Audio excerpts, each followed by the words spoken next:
Sejam todos bem-vindos a mais um episódio do podcast da Instacarro, podcast que te ajuda a conhecer tudo no mercado automotivo e também te trazer dicas para o seu dia a dia. E hoje eu estou aqui para vocês com uma overdose de Fernandos, que você já me conhece, Fernando Nacari. Estamos aqui, por favor, se apresente. Fernando Landulfo. E Fernando Lali. E Fernanda com? Fernanda Júlia. Seria muito legal se fosse, né? Seria muito legal. Seria bom. A única que não é Fernanda aqui é a Júlia. Não, até depois a gente vai negociar, porque tem que ter... A gente troca o nome. A gente padroniza. Primeiro eu queria agradecer a presença de vocês aqui no nosso podcast. Tem uma demanda bastante alta sobre dúvidas relacionadas à reparação automotiva como um todo. E eu acho que é legal trazer vocês aqui para quebrar alguns mitos relacionados à mecânica automotiva, mas pelo lado do reparador. Porque existem muitos preconceitos ainda pelo mercado, existe dificuldade por parte dos proprietários em saber como encontrar um bom mecânico, um bom profissional. Eu acho que essa é uma oportunidade legal para falar sobre vocês. Então, para a gente começar aqui, eu acho que o primeiro de tudo, que é um ponto legal de falar, é sobre a iniciativa de vocês com esse novo projeto. Então, eu gostaria que você falasse um pouquinho sobre isso. O canal autoacadêmico, né, que nós estamos fazendo, né, eu e o professor, né, a gente juntou as nossas experiências para trazer um canal mais técnico, né, mais profundo, com informações mais aprofundadas do que aquilo que a gente estava acompanhando no mercado. A gente começou a ver que, às vezes, o algoritmo entrega só informações mais rasas ou então só manchete. Então, isso cria uma demanda, né? Isso cria esse nicho, né, do pessoal que quer ver informações mais explicadas, informações mais detalhadas sobre os assuntos de mecânica, e também aproveitamos aí também a expertise do professor com o antigo mobilismo, né, a nossa vivência, né, dentro de oficina com imprensa especializada em mecânica, para se aprofundar também em gestão de oficina e trazer também justamente o que você falou, o lado dos mecânicos para os clientes, que muita gente enxerga ali o lado ruim da profissão, né, a desconfiança que os clientes têm com relação aos mecânicos. Então a gente pega também o outro lado, o mecânico, como ele visualiza o cliente, como ele pode melhorar justamente essa relação. E o nome autoacadêmico vem justamente da expertise do professor com pesquisas.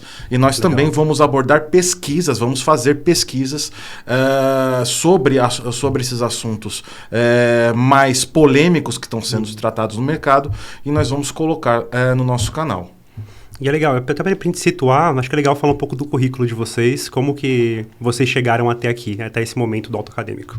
Eu vou deixar o professor se apresentar primeiro. Até 15 minutos de currículo. O meu não é nada impressionante, o do professor acho que vai dizer tudo. Sou graduado em Engenharia Mecânica, especialista em docência no ensino superior, tenho também uma graduação em Ciências Contábeis e uma licenciatura em docência no ensino profissionalizante. 35 anos de experiência na área, passei aí pelo mercado, eu não sou só acadêmico, eu passei antes pelo mercado, principalmente em gestão de oficinas de manutenção. Uma dessas oficinas, uma das maiores, era da construtora Camargo Correia, nos anos 90, lá na Regional de Campinas. Depois eu passei por outras menores, desenvolvi também equipamento para diagnóstico. Trabalhei um tempo na Alphatest. Legal. Depois fui para docência, Senai, e hoje estou lá na Faculdades Metropolitanas Unidas. Legal. Inclusive, meu professor no Senai estava falando sobre isso antes. Exatamente. Recordando velhas... Vai das provas de hidráulica e pneumática. Saudades. Ou não, né? Porque a aula era muito boa, mas a prova ele pegava pesado. Imagina. Só o suficiente. Eu fiz Senai, não tive a felicidade de fazer Senai no Ipiranga, né? Fiz em Taubaté, minha cidade natal. Formado em jornalismo, mais ou menos aí uns 15 anos de imprensa aí na área automobilística, alternando entre competição e mecânica automotiva e produto também, né? A gente fez alguns testes de carro também, já fizemos um pouco, né? Também um pouco de edição de vídeo e toda essa experiência a gente está colocando também no canal. Legal. Eu acho que uma coisa que é legal de a gente falar, estava conversando com a Júlia esses dias, ela comentando sobre tem certas polêmicas assim de mercado com relação aos veículos, com relação aos proprietários, porque muita gente traz do passado um conceito, dúvidas do que ela já ouviu falar sobre carros, e as pessoas carregam isso até hoje sem saber o porquê. E ela estava comentando sobre o pai dela. O meu pai, ele tem pânico de carro turbo. Ele fala que não pode comprar, que ele tem muito medo. E eu queria que vocês explicassem, assim, eu acho que muitas pessoas, quando elas vêm falando de motor turbo, ou falam, por que é 1.0 agora? Por que é esse turbo? O que é isso? Muitas pessoas nem sabem o que é, o que tá querendo dizer aquilo. E eu queria que vocês contassem pra gente o que é esse motor turbo, precisa ter medo, não precisa ter medo, e, enfim, essas principais dúvidas que as pessoas têm. Bom, vamos lá. O motor a gasolina, o motor de ignição por faísca, que é chamado popularmente de ciclo Otto, ele tem o ciclo de ar dele que funciona sobre duas vertentes. Uma é chamada indução normal, ou indução aspirada, ou também chamada aspiração natural. Quem empurra o ar para dentro do motor é a pressão atmosférica. Funciona? Funciona muito bem. Mas para desenvolver potências mais elevadas, eu preciso do quê? Eu preciso de maiores volumes internos de câmara de combustão e de cilindro. Ou seja, eu preciso de uma maior quantidade de mistura dentro do motor. Agora, existe uma outra vertente que é a chamada indução forçada. O que é a indução forçada?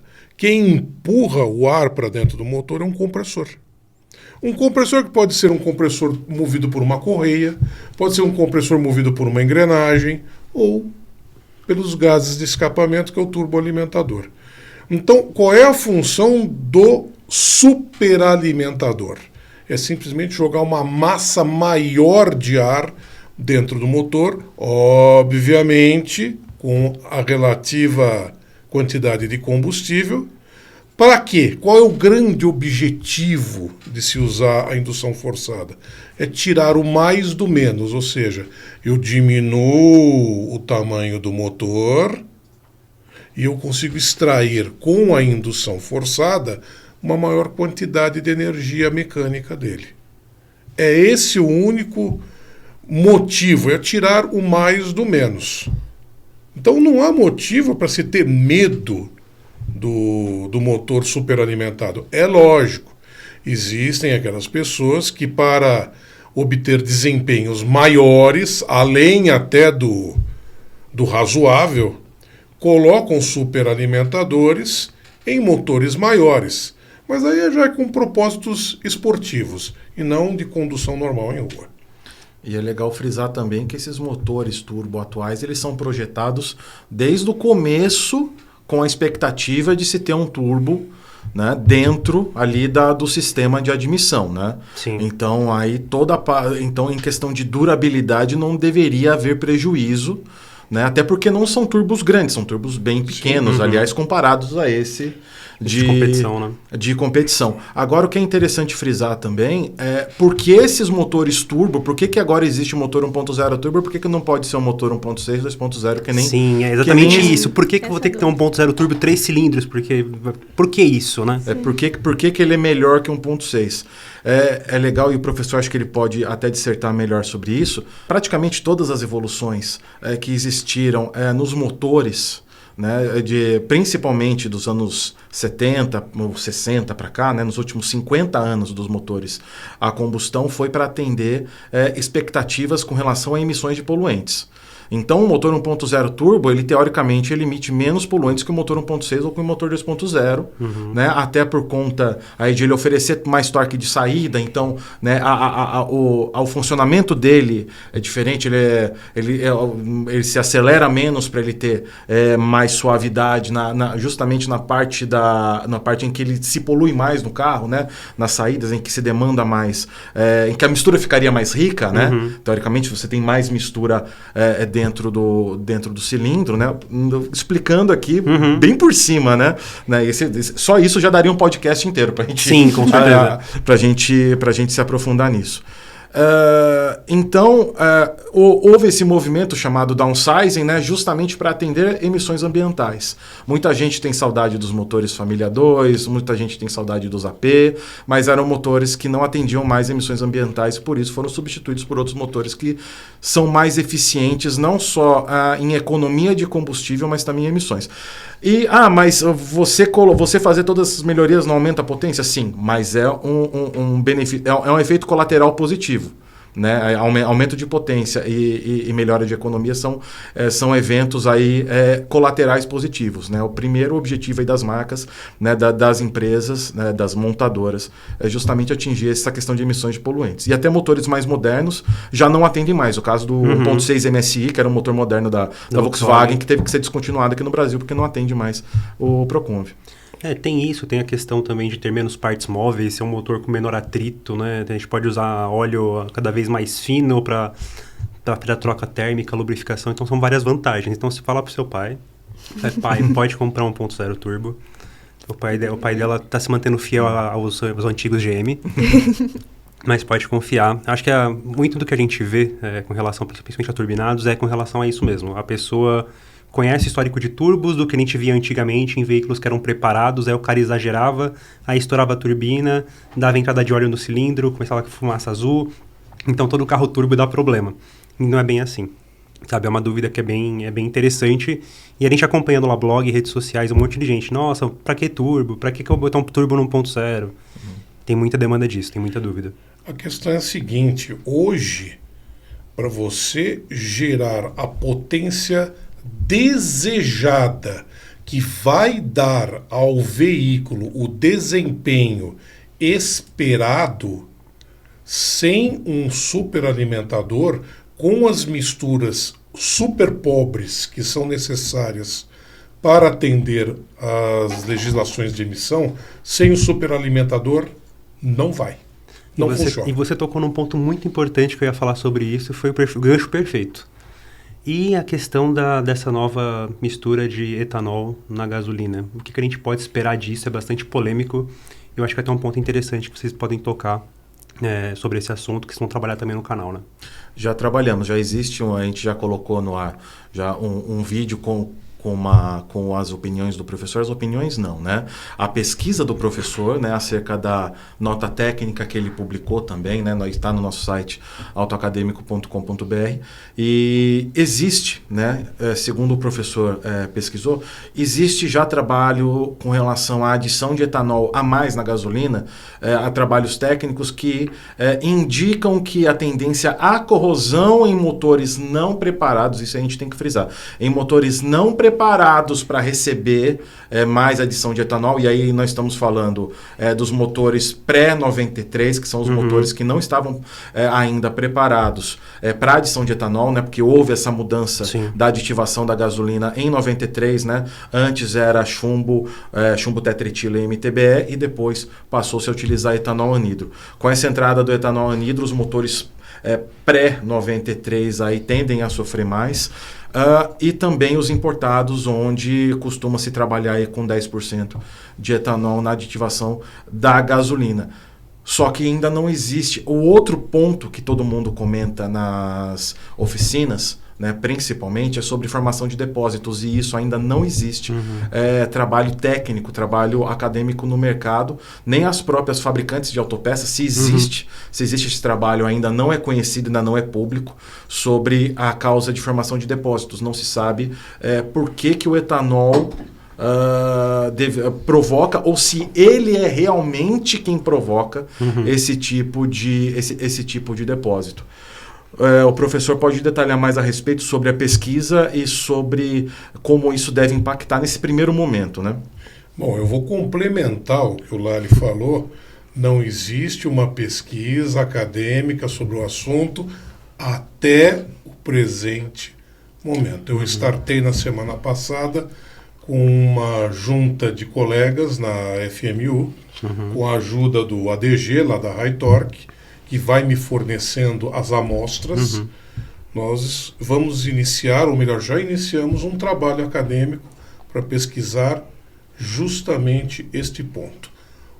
Por que esses depósitos são formados? Então nós vamos descer ao nível mais profundo do assunto e não vou descansar até ter uma resposta. Por que e como resolver? Sendo um pouco mais direto, também a gente vai fazer essa pesquisa, mas o que está nesse primeiro momento que a gente começa a observar? Muita gente fala de problema com etanol, mas que esse problema em veículos que rodam mais, no caso daí do injeção direta, eles ocorrem com menos frequência, ou seja, esses depósitos que acontecem, né, dentro aí do sistema, de injeção de combustível, não acontecem com tanta frequência. Ou seja, então se existe uma condição de trabalho em que a anomalia não acontece, quer dizer que não é só o combustível diretamente que causa. Sim. Né? Porque senão ele deveria dar em qualquer condição. Né? Sim. Mas essa resposta ela só vai vir mesmo com a pesquisa do professor. Então, nesse primeiro momento, o que a gente sabe é combustível adulterado, etanol adulterado causa problema, gasolina adulterada causa esse tipo de anomalia, tanto formação de depósitos quanto a corrosão e mau funcionamento aí do veículo. Então isso já pode ser cravado, mas também tem a questão de veículos que ficam parados muito tempo em garagens, veículos que acabam circulando muito pouco e que ficam com o mesmo combustível 6 meses, 1 ano dentro do tanque, e aí também você tem problemas, né? Aí sim, o etanol, ele quando ele vai envelhecendo, o professor pode falar melhor sobre isso, o comportamento dele, ele acaba... Ele oxida e acaba se tornando, com o passar do tempo, ácido acético. E isso acaba sim se transformando em problema para o motor. Mas isso nós estamos falando aí de um veículo já com 6 meses, 1 ano, o combustível lá armazenado no tanque, sem circular, né? sem ser esgotado. Né? Gasolina também, a gasolina comum aí é a validade aí de 90 dias a 6 meses no máximo, né? Então causa... Ainda é pior ainda no caso da gasolina, porque ela tem uma data de validade aí mais curta ainda do que do etanol enquanto combustível, né?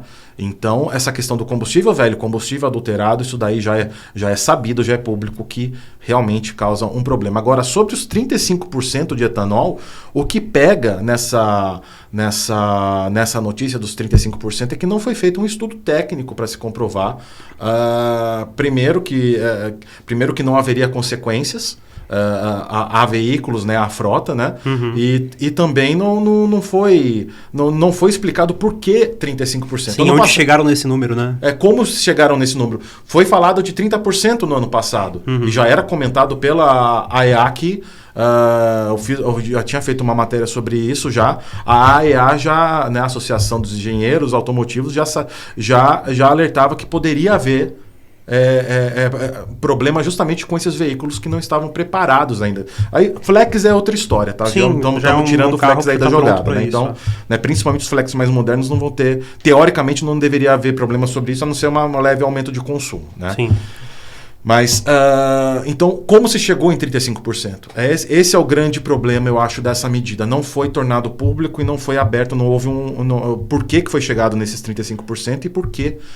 E o trabalho técnico, né, que não houve. Né? Então, pegando um gancho do Lali, em primeiro lugar, no projeto de lei que foi aprovado na Câmara, não está escrito que será 35%. Pode chegar a 35%. Quem vai decidir a quantidade de etanol anidro a ser aditivada é o Conselho Nacional de Política Energética. Com base no quê? Com base em diversos fatores, entre eles a disponibilidade de etanol. Imagino que deve afetar bastante. Porque a gente sofre isso entre safras, né? Com relação a etanol. Exatamente. Então, não está decidido 35%, não está escrito isso em lugar nenhum. O único trabalho técnico que eu achei a respeito de etanol pelas agências governamentais foi com relação aos 27% atuais. Tem uma nota técnica da ANP a respeito disso. Ela existe, essa nota técnica, mas com relação aos 27%. Com relação a um aumento, realmente não existe nada. Mas não está decidido 35%. Perfeito. Então, que fique isso bem claro. Quais os impactos? Como disse o Lali, nos motores flex, eu não acredito em grandes impactos, a não ser o quê? O aumento de consumo, porque o motor já está preparado para essa flexibilidade. Uhum. Com relação aos motores a gasolina, que foram construídos para E22 e E27, o impacto pode ser um pouco maior. Por quê? Pode ser que o mapeamento não consiga fazer determinadas compensações. Uhum. Então, o que isso vai afetar?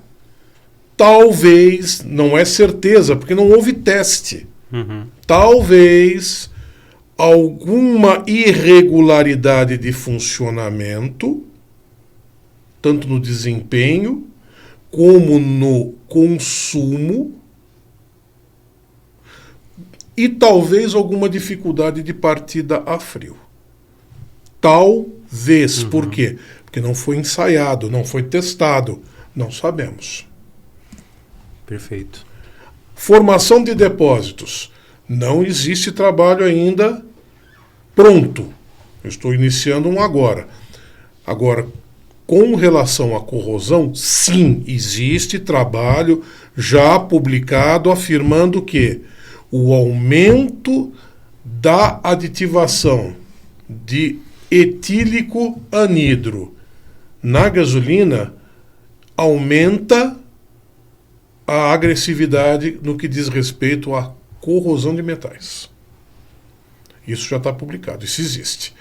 E é uma das referências da nota técnica que nós publicamos. Perfeito. Bom, mudando agora um pouco, vocês falaram que vocês falaram sobre esse assunto no canal de vocês e que vocês também trabalham com a questão da visão do mecânico. E eu queria que vocês falassem, contassem pra gente quais são as principais dificuldades que os mecânicos têm hoje em dia. Mudou muito do passado para agora. Como que está a situação agora para os mecânicos? Acho que o principal problema do mecânico ainda é informação. Só que às vezes é falta e às vezes é excesso. Por que o excesso? Muita gente se guia e forma a sua opinião apenas por vídeos pontuais de rede social e não se aprofunda no assunto, né? E fica coletando aquilo e tenta adaptar para o dia a dia, né? Isso numa ponta. Na outra ponta existe uma restrição de informação sobre as novas tecnologias que costuma ficar com as fabricantes de automóveis, né? E é uma frota, aqui no Brasil principalmente, se migra muito cedo das concessionárias para as oficinas. Uhum. E quando pinta esse tipo de veículo mais moderno nas oficinas, os mecânicos costumam ter dificuldade não por incompetência, não por despreparo técnico, mas sim porque as montadoras, as fabricantes de automóveis não fornecem aquela informação, alegando X motivos, né? Quer segurar o cliente na concessionária, ou então informação confidencial, aquela coisa toda, né? Informação industrial, mas a gente sabe que em diversos países essa relação de informação entre fabricante de automóvel e mecânico independente ela é mais aberta, né? E eu tenho certeza que muitos mecânicos gostariam que essa informação fosse mais aberta aqui no Brasil também, né? Isso por um lado, e por outro lado, a imagem do mecânico, a imagem da profissão de mecânico aos clientes. Também tem muito mecânico que trabalha direito, que é super honesto, que faz de tudo para entregar o melhor serviço possível, porque ele sabe que isso é um diferencial. Ele sabe que confiança é o principal É a principal diferencial, é a maior moeda de troca dele para ele conseguir evoluir como profissional, é a confiança dele com o cliente, porque acaba sendo, né, sempre uma relação de confiança. Né? O cliente confia o bem dele a um terceiro, né? O carro fica à noite na oficina e tem que voltar para o cliente, obviamente, não só reparado, como melhor do que ele estava antes. Né? E muitos mecânicos sofrem com a imagem geral da profissão, de que o cliente acaba desconfiando só o cara, por ser mecânico, o cliente já desconfia, já quer ver tudo que está sendo feito no carro, mesmo não tendo uma capacidade, como se fala, uma visão técnica daquilo que está sendo feito no veículo, né? Então, muitas vezes isso atrapalha até o trabalho do mecânico. Não só a coisa do cliente ficar perto, do lado, ou então o cliente achar, né? A brincadeira que a gente vê muito mecânico fazendo. Você não vai no restaurante dizer pro chefe de cozinha como ele tem que cozinhar e que ingredientes ele tem que fazer, que ele tem que usar para o prato dele, né? Então, muitos mecânicos sofrem com isso, de que o cliente quer que se instale uma peça... E compra onde ele quer comprar e leva para o cara montar. Exato. Mas é quem dá a garantia, né? Exatamente. Quem que dá a garantia? De quem que é a responsabilidade da garantia? É do cliente ou do cara que instalou? Sim. Aí o professor pode falar melhor sobre essa parte quando a gente tem um problema, né? Quando aquela peça que o cliente indicou dá um problema e isso acaba indo para a área judicial, o juiz simplesmente vira e fala: quem é o técnico? O mecânico. Quem instalou? O mecânico. Então você deveria saber que essa peça não deveria estar lá. Então, como é que fica essa relação? É muito complicado, né? A profissão de mecânico é uma profissão estigmatizada. Ela ainda está estigmatizada. Por quê? Porque no passado, quem que era o mecânico? Vamos voltar 60 anos atrás, 70 anos atrás. Ou era aquela pessoa que tinha realmente vocação para aquilo, ou era aquele garoto que não queria fazer nada da vida e o pai botava na oficina para aprender uma profissão. Uma profissão. E isso estigmatizou a profissão. A tecnologia era baixa, ficou baixa durante muito tempo. Nós só fomos ver eletrônica embarcada aqui no Brasil na frota nacional nos anos 90. Sim. Antes disso, carburador e distribuidor. ABS, nem pensar. Airbag, nem sonhar. Então, houve uma estagnação tecnológica durante muitas décadas. Então, pouco o mecânico precisava fazer para se atualizar, a não ser pequenos cursos de curta duração, porque o princípio era sempre o mesmo. Os motores tinham uma longevidade muito grande, né? O mesmo motor AP, ele começava ali no começo dos anos 80 e ficou até 2000 e pouco 2004, no mesmo mercado. 2004, 2005. Os GM Família 2 estavam até pouco tempo atrás no mercado, então era algo que você já sabia, né? Já era de domínio público. Qualquer um sabia consertar. O pessoal brincava, né? Que um Fusca, até o cachorro da oficina sabia consertar. Sim. Só que a coisa mudou. Nos últimos 30 anos, a coisa mudou. A tecnologia foi enxertada de uma forma assim mandatória. Então, aquele que não se adaptou, aquele que não se atualizou, caiu fora do mercado. E é aquela coisa, né? Não adianta o mecânico ter o poder de investimento, ele quer comprar equipamento, ele quer melhorar a oficina, se ele precisa saber usar aquilo, ele precisa estudar para aquilo. É lógico. Não tem muito o que fazer, né? Acho que essa tem uma dificuldade. A gente vê, não só, a gente não vai ser tão generalista ao ponto de falar de marcas que a gente já são mais, digamos assim, populares no Brasil. Mas a gente vê, principalmente com a chegada dos elétricos por aqui. Hoje, são pouquíssimos os mecânicos que eu vejo, que eu acompanho, que têm o interesse, que estão correndo atrás de tentar aprender alguma coisa para trabalhar com veículo elétrico, para saber fazer o básico do que ele pode fazer. Mas as montadoras mesmo já têm políticas de prender o carro ali, de oferecer uma garantia ou uma política de revisões gratuitas por X quilômetros para obrigar a pessoa a ficar o tempo todo ali na concessionária, e às vezes por um problema simples que o mecânico resolve em 2, 3 dias, o carro para 1 semana, 2. Tem muito disso, né? E um custo bem mais elevado, que o custo concessionária para o cliente é sempre maior que o custo da oficina independente. Um outro ponto no qual eu posso convergir aí com relação ao estigma da profissão, que hoje é uma minoria, mas não é porque é minoria que não deve ser citada, porque é real. É a malandragem. Sim. Ainda existe. No passado era maior, hoje está bem diminuta. Mas esse estigma da malandragem ficou. Hoje você conta nos dedos, mas ainda tem. Uhum. E são esses que queimam o filme dos 90 e tantos % que trabalham direito Exatamente. e que querem entregar o serviço para o cliente, né? Mas ainda tem. Lamentavelmente, os espertos ainda existem. Sim, é complicado. Assim, minha visão, enquanto mulher, tem esse estigma muito forte. Às vezes, quando eu vou levar o meu carro, aí às vezes eu sinto, nossa, ele vai ver que eu sou mulher, tô ali, vai tentar falar alguma coisa, vai achar que eu não entendo absolutamente nada, vai tentar passar alguma coisa diferente. Eu sinto que as minhas amigas, enfim, familiares que são mulheres, têm muito esse medo, e às vezes elas até acabam pedindo para algum homem ir levar o carro, porque acham que eles não vão levá-los muito a sério.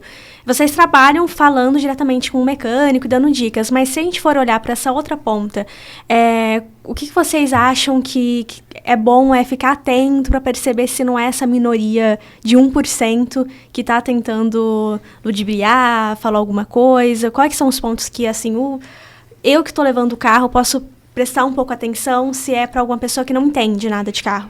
É complicado. Você está pedindo uma opinião difícil de dar. O conselho que eu daria é peça mais de uma opinião. Faça uma convergência de pelo menos 3 opiniões a respeito. E veja se os diagnósticos convergem. É a única opinião, vamos dizer assim, sólida que eu consigo te dar. Porque mecânica, que nem médico, é confiança, é um profissional de confiança. Então é difícil você querer fazer um diagnóstico do caráter do profissional num primeiro encontro, ou querer ensinar uma receita. Não dá. É muito difícil. Desconfiou? Peça uma segunda opinião, uma terceira, e veja se convergem. Tá? Só para você ter uma ideia, já me passaram para trás. Eu já fui passado para trás. Pessoa que eu tinha como de minha confiança me passou para trás. Não vou citar nomes, obviamente. Ele sabe quem é. Me passou para trás. A mim, que é meu amigo. E me passou para trás. E eu não fui checar por conta do quê? Da confiança. Né? Quando o defeito reincidiu, que eu levei para outro profissional, ele chegou, mas isso aqui não foi trocado.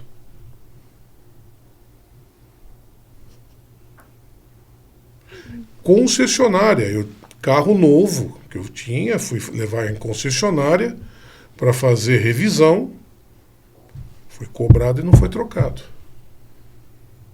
Porque eu fui checar. Então, é complicado. O que eu posso recomendar? Segunda, terceira opinião. E na desconfiança, não volte. E uma ferramenta interessante para se usar hoje em dia, né? O Google, né? Quando você coloca na pesquisa, tem aquelas avaliações, né? E geralmente quando a pessoa tem o que reclamar, isso fica bastante claro, né? O pessoal faz questão de publicar. Sim. Então, se você tiver na dúvida, dá uma olhada para ver se a oficina é ativa em rede social, se tem bastante clientes interagindo, né? Se tem clientes interagindo, quer dizer que eles têm uma relação de confiança, né? Tem uma relação bastante próxima, né? E dá uma olhada aí nas avaliações, não só no Google, como as ferramentas aí de avaliação de negócios, né? Reclame Aqui. Reclame Aqui, excelente. Justamente para ver se existem casos negativos e se existem, como são tratados. né? Porque muitas vezes uma resposta e um atendimento a um problema diz muito mais do que 10, 15 elogios, né? Então, a responsabilidade do negócio do mecânico com o veículo se mede bastante nos atendimentos justamente de garantia e de problema, né? Às vezes nem tanto pelos elogios, né? Como o professor falou, um amigo dele de confiança confiou o carro a ele e mesmo assim teve problema. Todas as profissões têm esse tipo de gente, né? O caráter ele não fica restrito a profissões. Infelizmente o mecânico sofre com essa imagem, só que não é que a gente está querendo defender, né? Não é que a gente está querendo passar pano, nada disso. Mas o mecânico, enquanto classe, já entendeu que a confiança é a maior moeda de negócio que ele tem. Que ele vem... Porque, enfim, carro são 5 vidas lá dentro. Se a gente estiver falando de um veículo, de um ônibus, são 40 e tantas vidas lá dentro. Então, o mecânico está consciente de que ele está trabalhando com vidas e que a segurança do veículo depende diretamente da assertividade do trabalho dele, né? Mas lógico, né? Trabalho ruim, isso daí, como eu disse, tem toda a profissão e viraliza fácil, né? Então, acaba ficando aparente. Mas as avaliações de Google, avaliação de Reclame Aqui, isso daí são excelente ferramenta, justamente se você não conhece a oficina. Tem uma outra ferramenta que pouca gente consulta, é o Jus Brasil. Boa. Que ali lista todos os processos que a empresa tem. Você põe lá o nome da empresa, deu muito processo, opa, alguma coisa tem. Alguma coisa tem errado aqui. Perfeito, sim. Aí, a gente está falando sobre oficina mecânica, sobre concessionário. Acho que pouca gente tem essa noção, e a gente que já trabalhou nessa área por muito tempo a gente conhece. Como tem caso de concessionária que não consegue resolver problema de carro e leva para o mecânico que sabe que o mecânico é bom, ou o mecânico ele é especializado na marca, faz o reparo, volta para a concessionária e a concessionária entrega o carro arrumado, né? Tem muito caso disso, né? Tem. A pessoa leva na concessionária porque não quer levar na mão do mecânico. Morre de medo de deixar um mecânico particular, mas ela está fazendo indiretamente, né? E muitas vezes a pessoa... A questão de você ter que carimbar ali na garantia, aquilo ali às vezes acaba virando uma camisa de força. Né? Mas assim como tem oficinas ruins, tem oficinares ruins.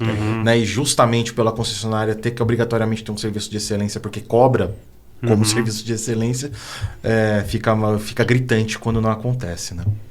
Vou dar um depoimento meu. Quando a gente trabalhava na mesma redação, eu fui fazer uma matéria em uma concessionária sobre um procedimento. E gravando com vídeo na concessionária, aí na hora da gravação, cadê o torquímetro? A gente não tem torquímetro. Como assim, numa concessionária, você está fazendo um procedimento em motor, você vai mexer em parafusos, em peças específicas ali que precisa ter um torque de aperto. E na concessionária, eles não tinham torquímetro. Então, você imagina o tipo de serviço. Como que você mede para saber se você está apertando as coisas do jeito certo? É complicado. Não era numa oficina qualquer que você não conhece o nome, que é uma novidade. Era uma concessionária de marca grande. É bem complicado isso. E você leva para lá porque é uma concessionária. Você não abre uma oficina na sua garagem sem um torquímetro. Exatamente.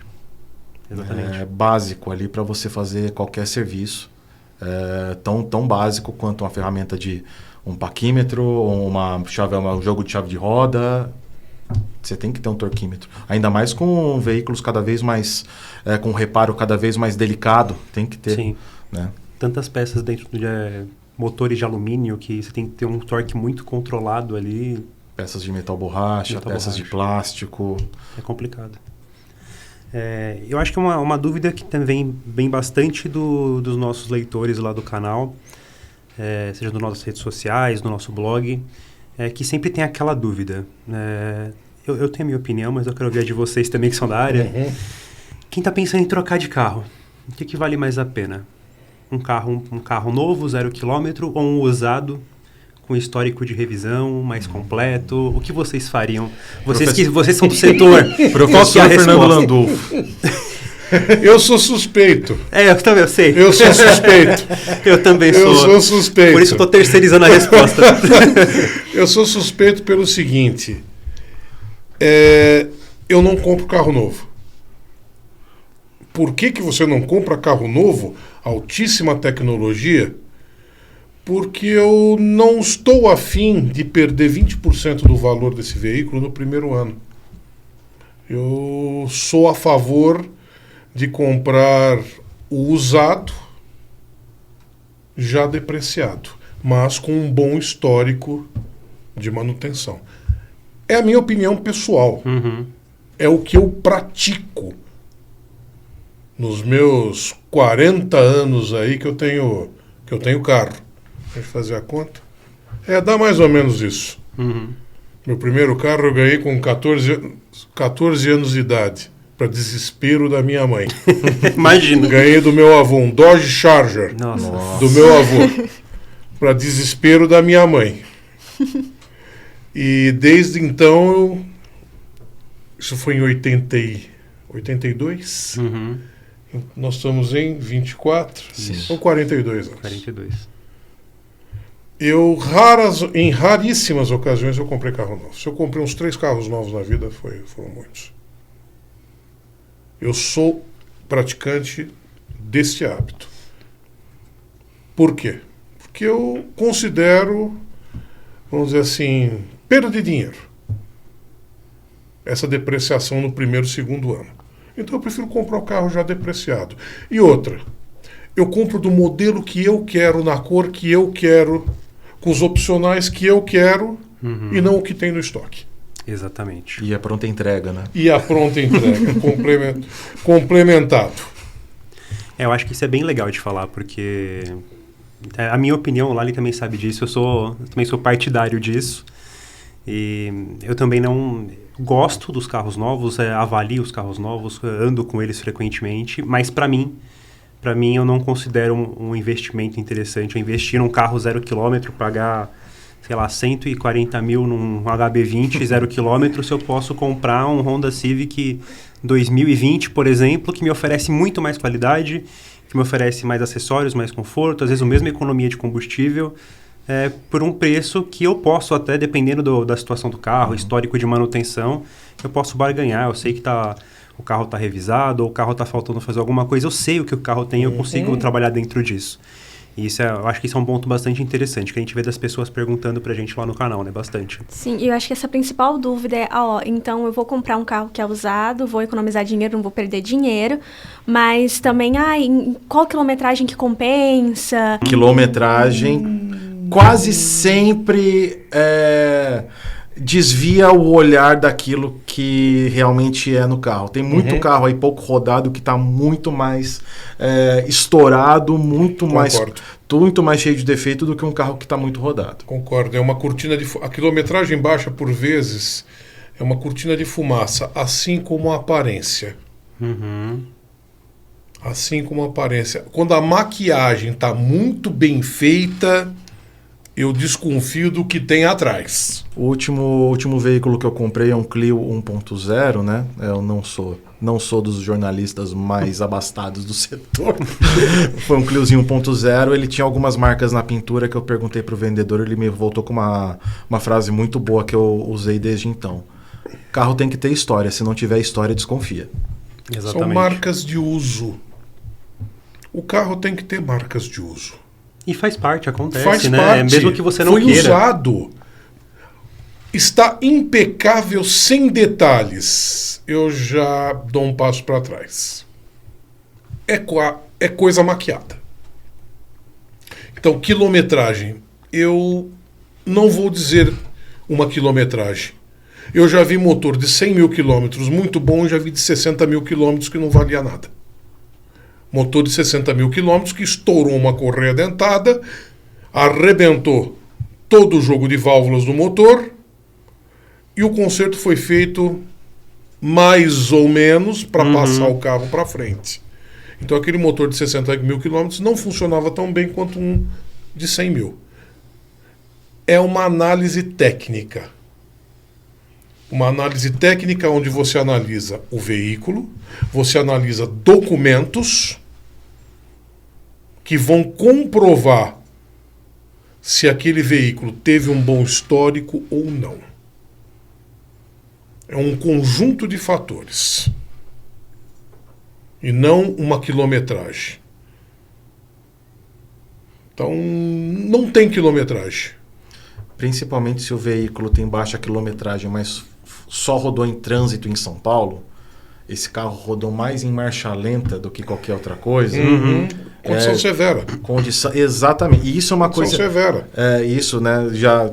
Daqui a pouco a gente pode falar melhor sobre condição severa, que daí isso daí já entra em manutenção, mas só para ficar dentro da... Já pode emendar, pode emendar. Podemos emendar. Mas só para fechar o raciocínio de quilometragem, muitas vezes o veículo que tem 200 mil quilômetros em estrada, em rodovia, uma pessoa que trabalha em Campinas e faz o trajeto da Bandeirantes ida e volta, o trajeto da Anhanguera ida e volta todo dia, e anda 200 mil quilômetros com o carro num curto período de tempo, vai estar com o carro mais inteiro do que uma pessoa que andou no mesmo período 50 mil quilômetros dentro de São Paulo. Concordo. Pode estar ali com o motor em rotação estável, temperatura controlada, tudo em movimento, de uma maneira tranquila, e o outro está lá, aceleração e freio. Obviamente observada a manutenção. Né? Mistura rica, temperatura elevada, o óleo nem sempre trocado sob a condição de uso, porque esse é outro ponto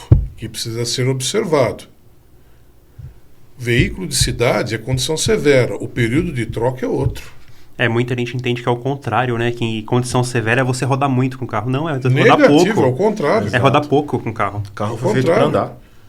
Principalmente para andar em rodovia. Né? É onde ele vai estar na condição mais estável. Em cidade é troca de óleo na metade do tempo, revisão na metade do tempo, e muita gente ainda não criou essa consciência. Já existe em quase todos os manuais de automóvel previsto essa tal condição severa, inclusive de temperatura. Né? Então, temperatura aí, se não me engano, Hyundai e Toyota que consideram veículo que trafega acima de 35 graus no ambiente, né? 35 graus Celsius no ambiente, é condição severa. Não importa como ele está rodando. Sim. E principalmente trajetos curtos, 8 a 16 quilômetros aí por dia, condição severa também. Severa. E aí, o que é interessante é que eu tenho visto, pelo menos uns carros, algumas marcas de uns carros mais novos, que eles começaram a colocar ali no computador de bordo horas de motor funcionando, né?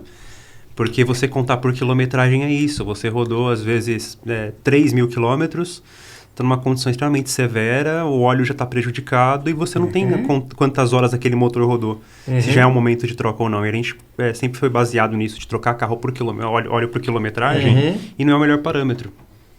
GM e Fiat já colocam um orímetro, né? Mas ainda não é muito aberto os dados de horas funcionadas para manutenção, né? Sim. Isso deveria já ter um contraponto no mercado, né? Quilometragem X, hora Y, né? Tem muito mecânico. Inclusive a gente falou disso em um dos últimos programas, justamente que tem mecânico que já está pedindo isso, principalmente em condição de Grande São Paulo, porque, são trajetos de 10 quilômetros aí que duram 2 horas, 3 horas aí no centro de São Paulo, e que o veículo está funcionando numa condição aí bastante severa mesmo, né? Perfeito. Bom, gente, então é isso. Como o professor falou, quando você vai comprar um carro, quando você vai estar interessado na compra, você quer saber se o carro que você está comprando é bom ou não, você pode usar o laudo cautelar da Instacarro, que confere tudo isso, confere documentação, estado geral do veículo, se já teve colisão, condições do motor. É um ponto bem interessante para quem está pensando em comprar um carro. E se você está pensando em vender o carro, faz o quê, Júlia? Você entra em contato com a Instacarro, você marca a avaliação e olha, depois da avaliação feita, em 24 horas você já recebe a oferta do seu carro, tudo muito fácil, é só entrar em contato com a gente. Então é isso. Obrigado, pessoal. Obrigado por participar do nosso podcast. Vamos ter que marcar um outro episódio, porque tem bastante coisa para falar. E espero vocês aqui no próximo. Estamos à disposição. Valeu, gente. Obrigado. Até a próxima. Muito Valeu. Obrigada.